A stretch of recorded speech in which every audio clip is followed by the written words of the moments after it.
Pygmalion spectacles, Stanley Grauman Weinbaum. But what is reality? Asked the gnome-like man. He gestured at the tall banks of buildings that loomed around Central Park, with their countless windows glowing like the cave fires of a city of Cro-Magnon people. All is dream, all is illusion, I'm your vision as you are mine. Dan Burke, struggling for clarity of thought through the fumes of liquor, stared without comprehension at the tiny figure of his companion. He began to regret the impulse that had driven him to leave the party to seek fresh air in the park, and to fall by chance into the company of this diminutive old madman. But he had needed escape, this was one party too many, and not even the presence of Claire with her trim ankles could hold him there. He felt an angry desire to go home, not to his hotel, but home to Chicago and to the comparative peace of the Board of Trade. But he was leaving tomorrow anyway. You drink, said the elfin, bearded face, to make real a dream. Is it not so? Either to dream that what you seek is yours, or else to dream that what you hate is conquered.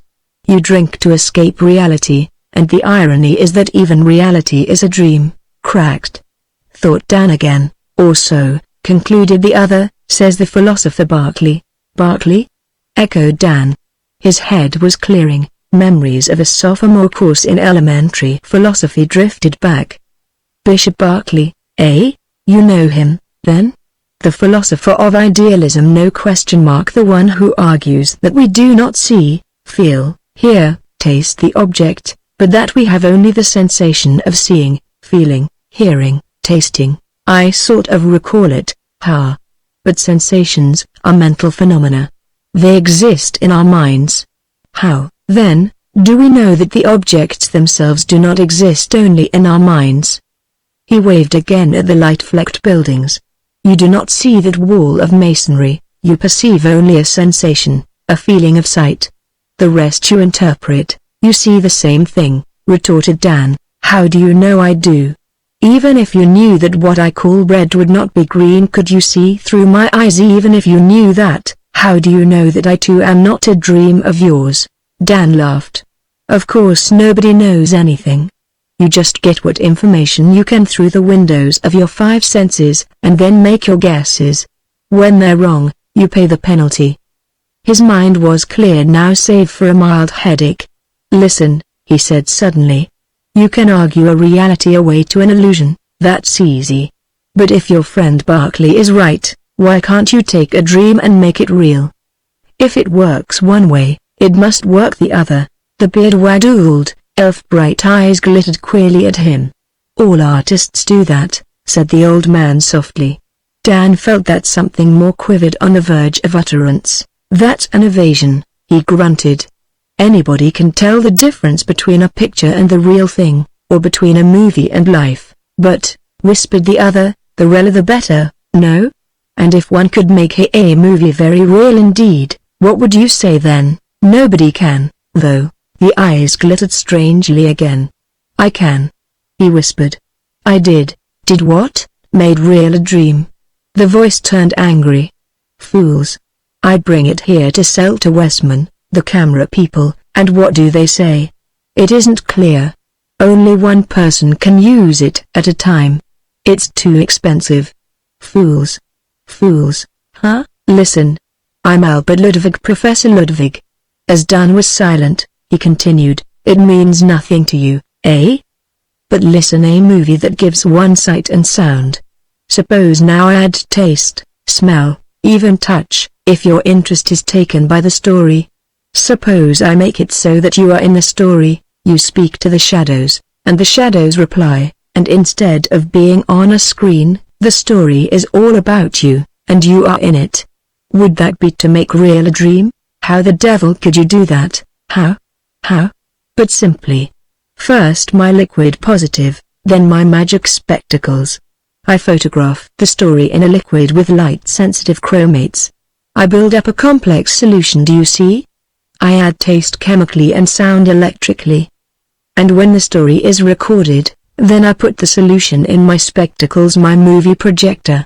I electrolyze the solution, the story, sight, sound, smell, taste, all, touch. If your interest is taken, your mind supplies that, Eagerness crept into his voice. "You will look at it, Mr. Burke," said Dan. "A swindle," he thought. Then a spark of recklessness glowed out of the vanishing fumes of alcohol. "Why not?" he grunted. He rose. Ludwig, standing, came scarcely to his shoulder. A queer gnome-like old man, Dan thought as he followed him across the park and into one of the scores of apartment hotels in the vicinity. In his room Ludwig fumbled in a bag, producing a device vaguely reminiscent of a gas mask. There were goggles and a rubber mouthpiece. Dan examined it curiously, while the little bearded professor brandished a bottle of watery liquid. "Here it is," he gloated. "My liquid positive. The story. Hard photography, infernally hard, therefore the simplest story. A utopia, just two characters and you, the audience. Now, put the spectacles on. Put them on and tell me what fools the Westman people are." He decanted some of the liquid into the mask, and trailed a twisted wire to a device on the table. "A rectifier," he explained. "For the electrolysis, must you use all the liquid?" asked Dan. "If you use part, do you see only part of the story? And which part? Every drop has all of it, but you must fill the eyepieces." Then as Dan slipped the device gingerly on, "So. Now what do you see?" "Not a damn thing. Just the windows and the lights across the street, of course. But now I start the electrolysis. Now." There was a moment of chaos. The liquid before Dan's eyes clouded suddenly white, and formless sounds buzzed. He moved to tear the device from his head, but emerging forms in the mistiness caught his interest.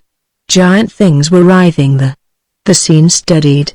The whiteness was dissipating like mist in summer. Unbelieving, still gripping the arms of that unseen chair, he was staring at a forest. But what a forest! Incredible, unearthly, beautiful. Smooth bowls ascended inconceivably toward a brightening sky, trees bizarre as the forests of the Carboniferous age. Infinitely overhead swayed misty fronds, and the verdure showed brown and green in the heights. And there were birds at least. Curiously loving pipings and twitterings were all about him, though he saw no creatures. Thin elfin whistlings like fairy bugles sounded softly. He sat frozen, entranced. A louder fragment of melody drifted down to him, mounting in exquisite, ecstatic bursts, now clear as sounding metal, now soft as remembered music. For a moment he forgot the chair whose arms he gripped, the miserable hotel room invisibly about him, old Ludwig, his aching head. He imagined himself alone in the midst of that lovely glade. "Eden," he muttered, and the swelling music of unseen voices answered. Some measure of reason returned. Illusion, he told himself. Clever optical devices, not reality. He groped for the chair's arm, found it, and clung to it. He scraped his feet and found again an inconsistency. To his eyes the ground was mossy verdure, to his touch it was merely a thin hotel carpet. The elfin buglings sounded gently. A faint, deliciously sweet perfume breathed against him. He glanced up to watch the opening of a great crimson blossom on the nearest tree, and a tiny reddish sun edged into the circle of sky above him. The fairy orchestra swelled louder in its light, and the notes sent a thrill of wistfulness through him. Illusion? If it were, it made reality almost unbearable. He wanted to believe that somewhere this side of dreams, there actually existed this region of loveliness. An outpost of paradise. Perhaps. And then far through the softening mists, he caught a movement that was not the swaying of verdure, a shimmer of silver more solid than mist. Something approached. He watched the figure as it moved, now visible, now hidden by trees. Very soon he perceived that it was human, but it was almost upon him before he realized that it was a girl. She wore a robe of silvery, half-translucent stuff, luminous as starbeams, a thin band of silver-bound glowing black hair about her forehead, and other garment or ornament she had none. Her tiny white feet were bare to the mossy forest floor as she stood no more than a pace from him, staring dark-eyed. The thin music sounded again. She smiled. Dan summoned stumbling thoughts. Was this being also illusion? Had she no more reality than the loveliness of the forest? He opened his lips to speak, but a strained excited voice sounded in his ears. "Who are you?" Had he spoken? The voice had come as if from another, like the sound of one's words in fever. The girl smiled again. "English," she said in queer soft tones. "I can speak a little English." She spoke slowly, carefully. "I learnt it from," she hesitated, "my mother's father, whom they call the Grey Weaver." Again came the voice in Dan's ears. "Who are you?" "I am called Gilita," she said. "I came to find you." "To find me?" echoed the voice that was Dan's. "Lukon, who is called the Grey Weaver, told me," she explained smiling. "He said you will stay with us until the second noon from this." She cast a quick slanting glance at the pale sun now full above the clearing, then stepped closer. "What are you called?" "Dan," he muttered. His voice sounded oddly different. "What a strange name," said the girl. She stretched out her bare arm. "Come," she smiled. Dan touched her extended hand, feeling without any surprise the living warmth of her fingers. He had forgotten the paradoxes of illusion. This was no longer illusion to him, but reality itself. It seemed to him that he followed her, walking over the shadowed turf that gave with springy crunch beneath his tread, though Gilita left hardly an imprint. He glanced down, noting that he himself wore a silver garment, and that his feet were bare. With the glance he felt a feathery breeze on his body and a sense of mossy earth on his feet. "Gilita," said his voice. "Gilita, what place is this? What language do you speak?" She glanced back laughing. "Why, this is Paracosma, of course, and this is our language." "Paracosma," muttered Dan. Paracosma. A fragment of Greek that had survived somehow from a sophomore course a decade in the past came strangely back to him. Paracosma. Land beyond the world. Gilita cast a smiling glance at him. "Does the real world seem strange?" she queried, "after that Shadowland of yours?" "Shadowland?" echoed Dan, bewildered. "This is Shadow, not my world." The girl's smile turned quizzical. "Poof," she retorted with an impudently lovely pout. "And I suppose, then, that I am the phantom instead of you." She laughed. "Do I seem ghost-like?" Dan made no reply. He was puzzling over unanswerable questions as he trod behind the lithe figure of his guide. The aisle between the unearthly trees widened, and the giants were fewer. It seemed a mile, perhaps, before a sound of tinkling water obscured that other strange music. They emerged on the bank of a little river, swift and crystalline, that trickled and gurgled its way from glowing pool to flashing rapids, sparkling under the pale sun. Gilita bent over the brink and cupped her hands, raising a few mouthfuls of water to her lips. Dan followed her example, finding the liquid stinging cold. "How do we cross?" he asked. "You can wade up." The dryad who led him gestured to a sunlit shallows above a tiny falls. "But I always cross here." She poised herself for a moment on the green bank, then dove like a silver arrow into the pool. Dan followed. The water stung his body like champagne, but a stroke or two carried him across to where Gilita had already emerged with a glistening of creamy bare limbs. Her garment clung tight as a metal sheath to her wet body. He felt a breathtaking thrill at the sight of her. And then, miraculously, the silver cloth was dry, the droplets rolled off as if from oiled silk, and they moved briskly on. The incredible forest had ended with the river. They walked over a meadow studded with little, many-hued, star-shaped flowers, whose fronds underfoot were soft as a lawn. Yet still the sweet pipings followed them, now loud, now whisper-soft, in a tenuous web of melody. "Gilita," said Dan suddenly. "Where is the music coming from?" She looked back amazed. "You silly one." She laughed. "From the flowers, of course. See." She plucked a purple star and held it to his ear. True enough, a faint and plaintive melody hummed out of the blossom. She trusted in his startled face and skipped on. A little copse appeared ahead, not of the gigantic forest trees, but of lesser growths, bearing flowers and fruits of iridescent colors, and a tiny brook bubbled through. And there stood the objective of their journey, a building of white, marble-like stone, single-storied and vine-covered, with broad glassless windows. They trod upon a path of bright pebbles to the arched entrance, and here, on an intricate stone bench, sat a grey-bearded patriarchal individual. Gulliver addressed him in a liquid language that reminded Dan of the flower pipings, then she turned.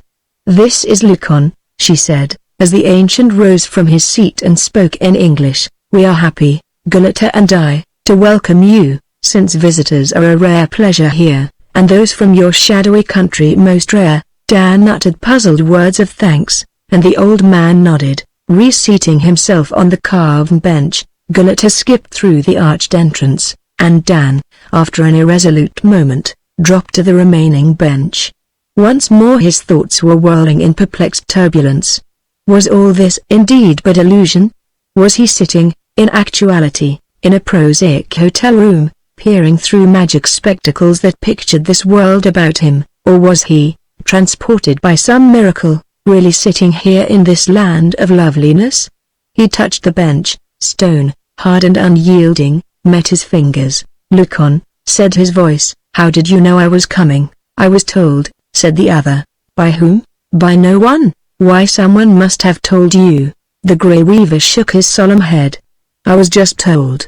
Dan ceased his questioning, content for the moment to drink in the beauty about him, and then Gulliver returned bearing a crystal bowl of the strange fruits. They were piled in colorful disorder, red, purple, orange and yellow, pear-shaped, egg-shaped, and clustered spheroids, fantastic, unearthly. He selected a pale, transparent ovoid, bit into it, and was deluged by a flood of sweet liquid, to the amusement of the girl. She laughed and chose a similar morsel, biting a tiny puncture in the end. She squeezed the contents into her mouth. Dan took a different sort, purple and tart as Rhenish wine, and then another, filled with edible, almond-like seeds. Gulliver laughed delightedly at his surprises, and even Lucon smiled a grey smile.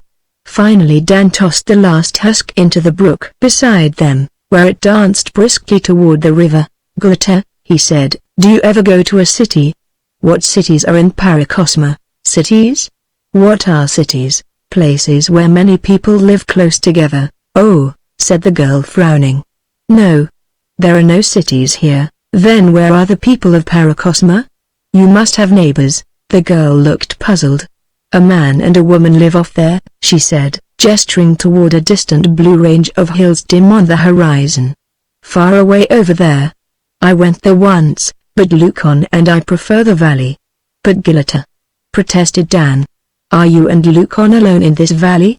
What happened to your parents, your father and mother?" "They went away. That way toward the sunrise. They'll return someday, and if they don't, why, foolish one, what could hinder them?" "Wild beasts," said Dan.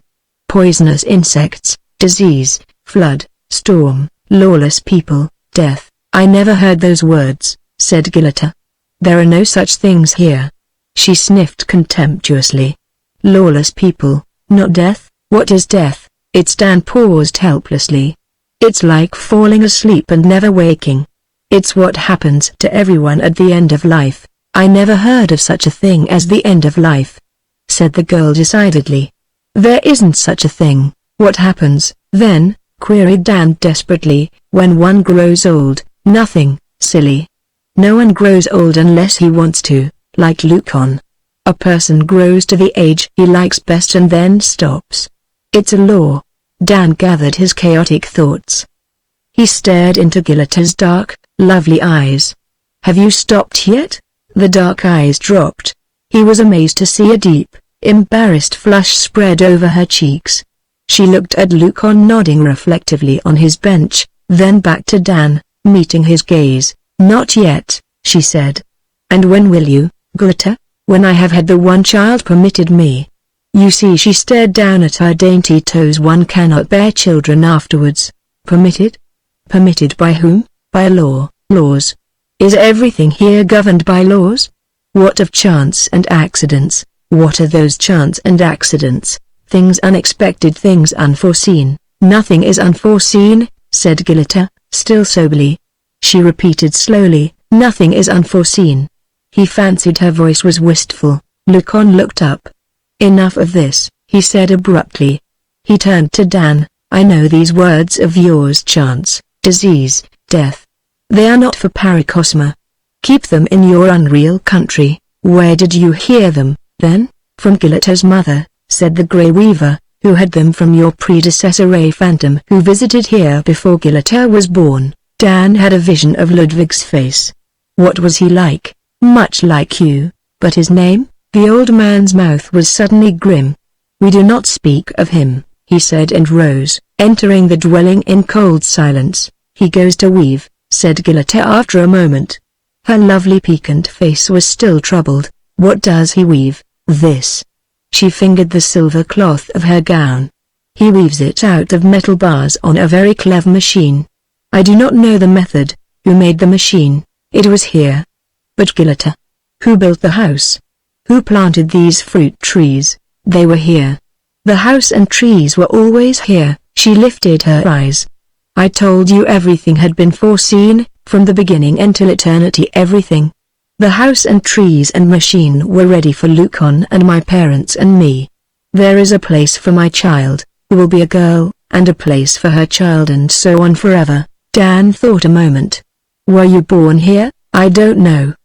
He noted in sudden concern that her eyes were glistening with tears. Gileta, dear. Why are you unhappy? What's wrong? Why, nothing. She shook her black curls, sniffed suddenly at him. What could be wrong? How can one be unhappy in Paracosma? She sprang erect and seized his hand. Come. Let's gather fruit for tomorrow. She darted off in a whirl of flashing silver, and Dan followed her around the wing of the edifice. Graceful as a dancer, she leapt for a branch above her head, caught it laughingly, and tossed a great golden globe to him. She loaded his arms with the bright prizes and sent him back to the bench, and when he returned, she piled it so full of fruit that a deluge of colorful spheres dropped around him. She laughed again, and sent them spinning into the brook with thrusts of her rosy toes, while Dan watched her with an aching wistfulness. Then suddenly she was facing him. For a long, tense instant they stood motionless, eyes upon eyes, and then she turned away and walked slowly around to the arched portal. He followed her with his burden of fruit. His mind was once more in a turmoil of doubt and perplexity. The little sun was losing itself behind the trees of that colossal forest to the west, and a coolness stirred among long shadows. The brook was purple-hued in the dusk, but its cheery notes mingled still with the flower music. Then the sun was hidden, the shadow fingers darkened the meadow, of a sudden the flowers were still, and the brook gurgled alone in a world of silence. In silence too, Dan entered the doorway. The chamber within was a spacious one, floored with large black and white squares. Exquisite benches of carved marble were here and there. Old Lucon, in a far corner, bent over an intricate, glistening mechanism, and as Dan entered he drew a shining length of silver cloth from it, folded it, and placed it carefully aside. There was a curious, unearthly fact that Dan noted. Despite windows open to the evening, no night insects circled the globes that glowed at intervals from niches in the walls. Gileta stood in a doorway to his left, leaning half wearily against the frame. He placed the bowl of fruit on a bench at the entrance and moved to her side. "This is yours," she said, indicating the room beyond. He looked in upon a pleasant, smaller chamber. A window framed a starry square, and a thin, swift, nearly silent stream of water gushed from the mouth of a carved human head on the left wall, curving into a 6-foot basin sunk in the floor. Another of the graceful benches covered with the silver cloth completed the furnishings. A single glowing sphere, pendant by a chain from the ceiling, illuminated the room.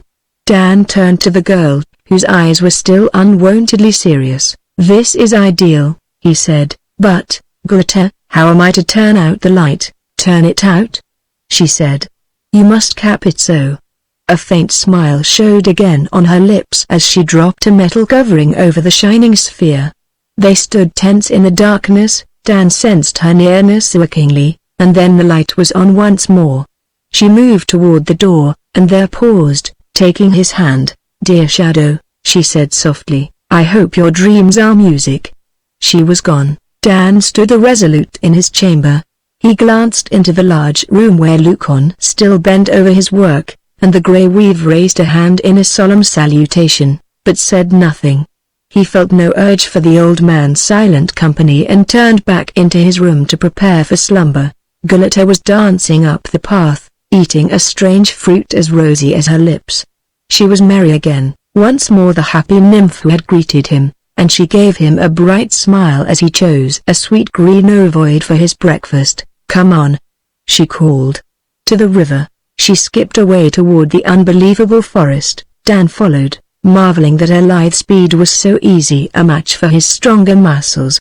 Then they were laughing in the pool, splashing about until Gulliver drew herself to the bank, glowing and panting.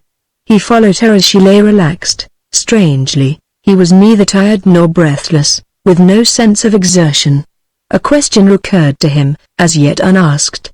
"Gulliver," said his voice, "whom will you take as mate?" Her eyes went serious. "I don't know," she said. "At the proper time he will come. That is a law. And will you be happy?" "Of course." She seemed troubled. "Isn't everyone happy?" "Not where I live, Gulliver." "Then that must be a strange place, that ghostly world of yours." "A rather terrible place." "It is, often enough," Dan agreed. "I wish." He paused. What did he wish? Was he not talking to an illusion, a dream, an apparition? He looked at the girl, at her glistening black hair, her eyes, her soft white skin, and then, for a tragic moment, he tried to feel the arms of that drab hotel chair beneath his hands and failed. He smiled, he reached out his fingers to touch her bare arm, and for an instant she looked back at him with startled, sober eyes, and sprang to her feet. "Come on. I want to show you my country." She set off down the stream, and Dan rose reluctantly to follow. What a day that was! They traced the little river from still pool to singing rapids, and ever about them were the strange twitterings and pipings that were the voices of the flowers. Every turn brought a new vista of beauty, every moment brought a new sense of delight. They talked or were silent. When they were thirsty, the cool river was at hand. When they were hungry, fruit offered itself. When they were tired, there was always a deep pool and a mossy bank, and when they were rested, a new beauty beckoned. The incredible trees towered in numberless forms of fantasy, but on their own side of the river was still the flower-starred meadow. Gulliver twisted him a bright blossomed garland for his head, and thereafter he moved always with a sweet singing about him. But little by little the red sun slanted toward the forest, and the hours dripped away.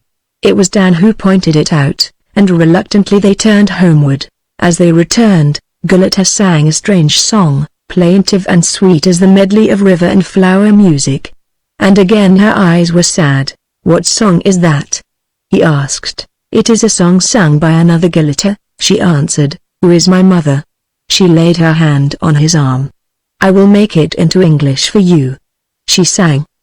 "The river lies in flower and fern. In flower and fern it breathes a song. It breathes a song of your return. Of your return in years too long. In years too long its murmurs bring their vain replies.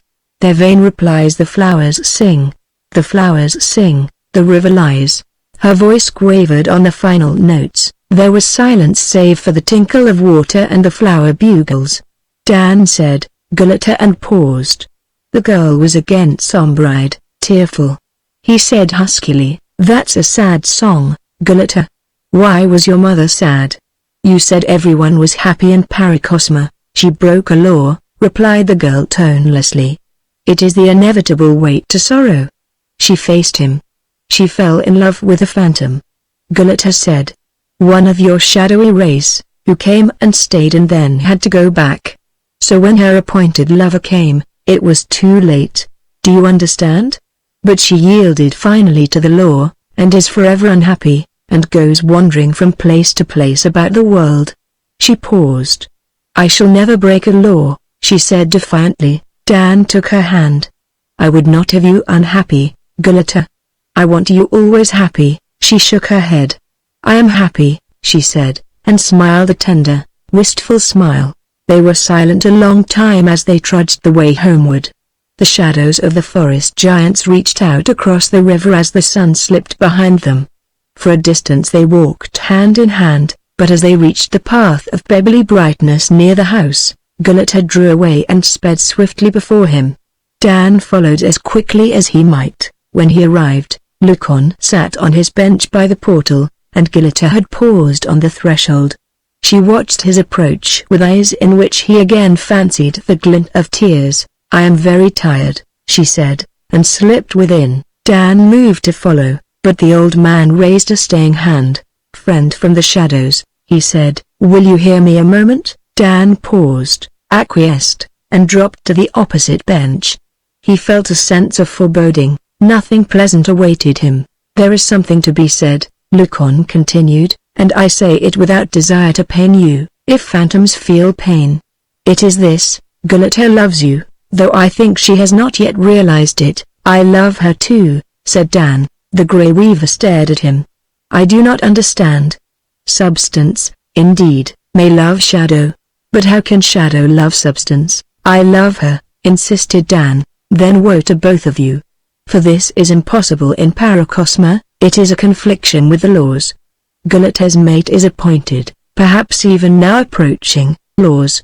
Laws?" muttered Dan. "Whose laws are they?" "Not Gulliver's nor mine." "But they are," said the Grey Weaver.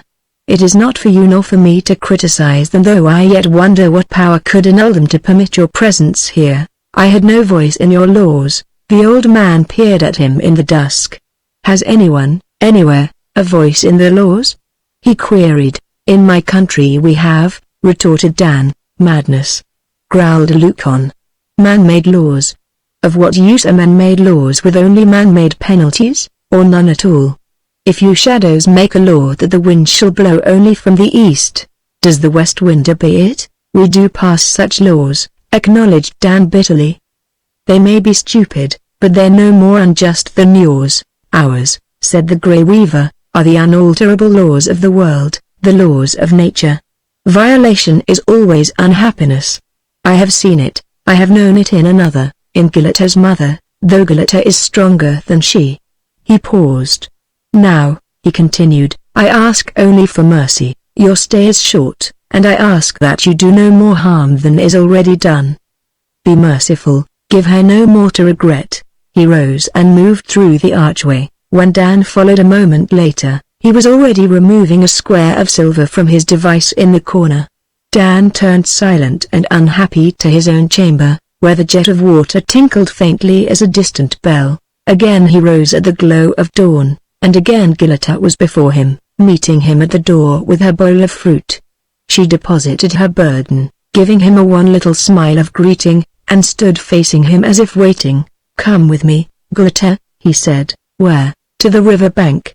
To talk." They trudged in silence to the brink of Gulliver's pool.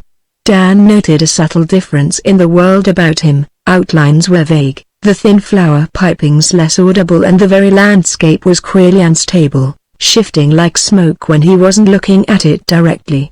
And strangely, though he had brought the girl here to talk to her, he had now nothing to say, but sat in aching silence with his eyes on the loveliness of her face. Gulliver pointed at the red ascending sun. "So short a time," she said, "before you go back to your phantom world. I shall be sorry, very sorry."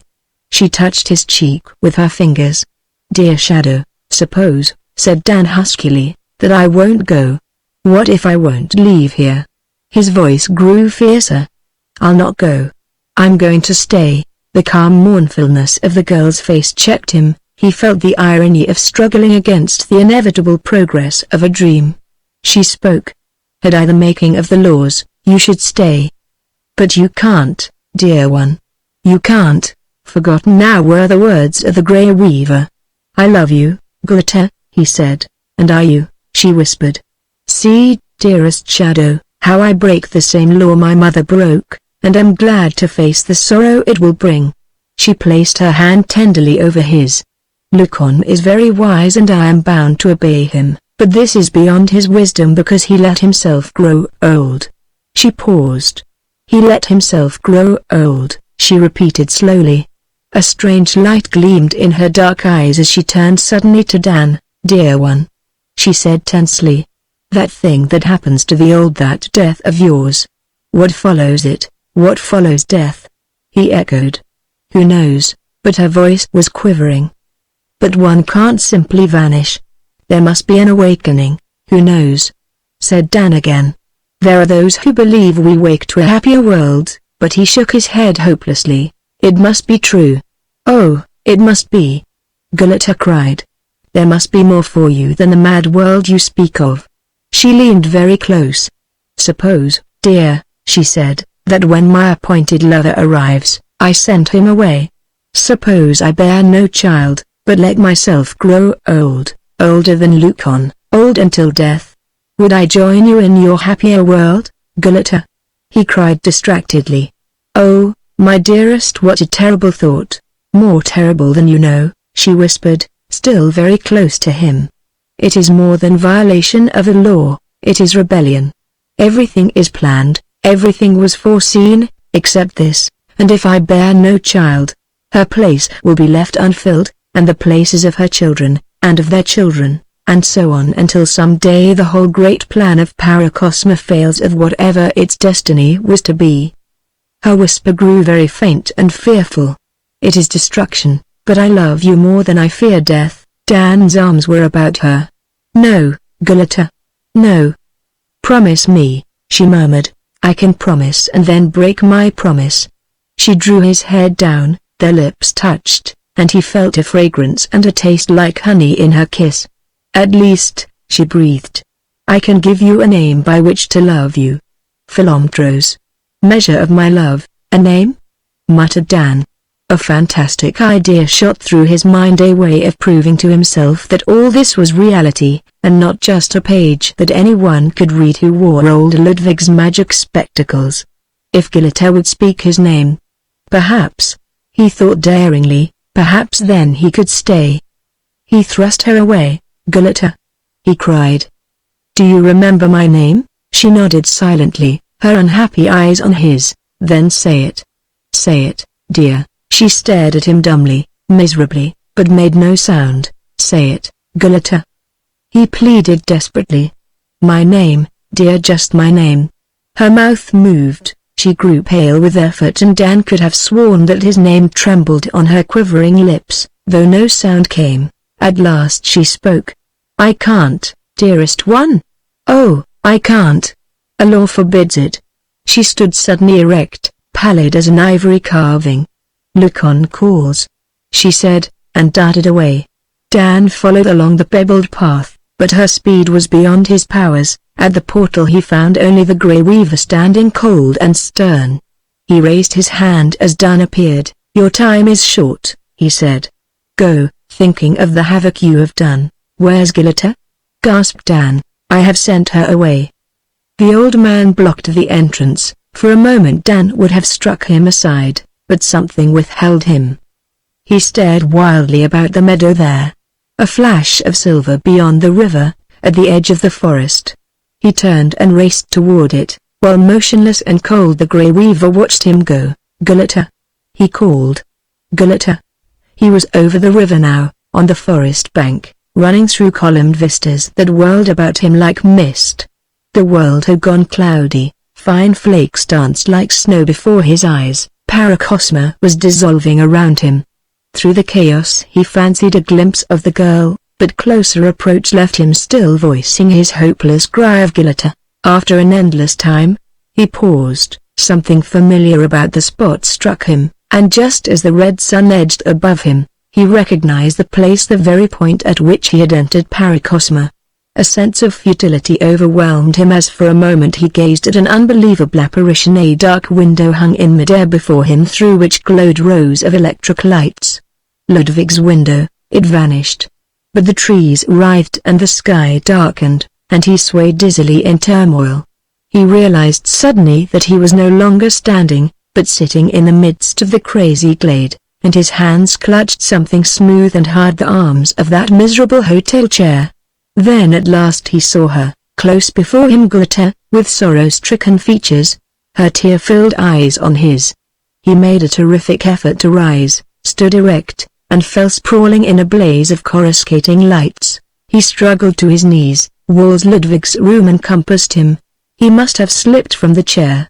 The magic spectacles lay before him, one lens splintered and spilling a fluid no longer water clear, but white as milk. God! He muttered. He felt shaken, sick, exhausted, with a bitter sense of bereavement, and his head ached fiercely. The room was drab, disgusting. He wanted to get out of it. He glanced automatically at his watch. 4 o'clock. He must have sat here nearly 5 hours. For the first time he noticed Ludwig's absence. He was glad of it and walked dully out of the door to an automatic elevator. There was no response to his ring. Someone was using the thing. He walked 3 flights to the street and back to his own room, in love with a vision. Worse, in love with a girl who had never lived, in a fantastic utopia that was literally nowhere. He threw himself on his bed with a groan that was half a sob. He saw finally the implication of the name Galatea. Galatea, Pygmalion statue, given life by Venus in the ancient Grecian myth. But his Galatea, warm and lovely and vital, must remain forever without the gift of life, since he was neither Pygmalion nor God. He woke late in the morning, staring uncomprehendingly about for the fountain and pool of Paracosma. Slow comprehension dawned. How much of last night's experience had been real? How much was the product of alcohol? Or had old Ludwig been right, and was there no difference between reality and dream? He changed his rumpled attire and wandered despondently to the street. He found Ludwig's hotel at last. Inquiry revealed that the diminutive professor had checked out, leaving no forwarding address. What of it? Even Ludwig couldn't give what he sought, a living Galatea. Dan was glad that he had disappeared. He hated the little professor. Professor? Hypnotists called themselves professors. He dragged through a weary day and then a sleepless night back to Chicago. It was midwinter when he saw a suggestively tiny figure ahead of him in the loop. Ludwig. Yet what used to hail him? His cry was automatic. Professor Ludwig. The elfin figure turned, recognized him, smiled. They stepped into the shelter of a building. I'm sorry about your machine, Professor. I'd be glad to pay for the damage. Look, that was nothing, a cracked glass. But have you been ill? You look much the worse. It's nothing, said Dan. Your show was marvelous, Professor Marvelous. I'd have told you so, but you were gone when it ended. Ludwig shrugged. I went to the lobby for a cigar. 5 hours with a wax dummy, you know. It was marvelous, repeated Dan. So real? Smiled the other. Only because you cooperated, then. It takes self-hypnosis. It was real, all right, agreed Dan glumly. I don't understand it. That strange beautiful country. The trees were club mosses enlarged by a lens, said Ludwig. All was trick photography, but stereoscopic, as I told you, 3-dimensional. The fruits were rubber. The house is a summer building on our campus, Northern University. And the voice was mine. You didn't speak at all, except your name at the first, and I left a blank for that. I played your part, you see. I went around with the photographic apparatus strapped on my head, to keep the viewpoint always that of the observer. See? He grinned wryly. Luckily I'm rather short, or you'd have seemed a giant. Wait a minute, said Dan, his mind whirling. You say you played my part. Then Galatea, is she real too? She's real enough, said the professor. My niece, a senior at Northern, and likes dramatics. She helped me out with the thing. Why? Want to meet her? Dan answered vaguely, happily. A naked vanished, a pain was eased. Paracosma was attainable at last.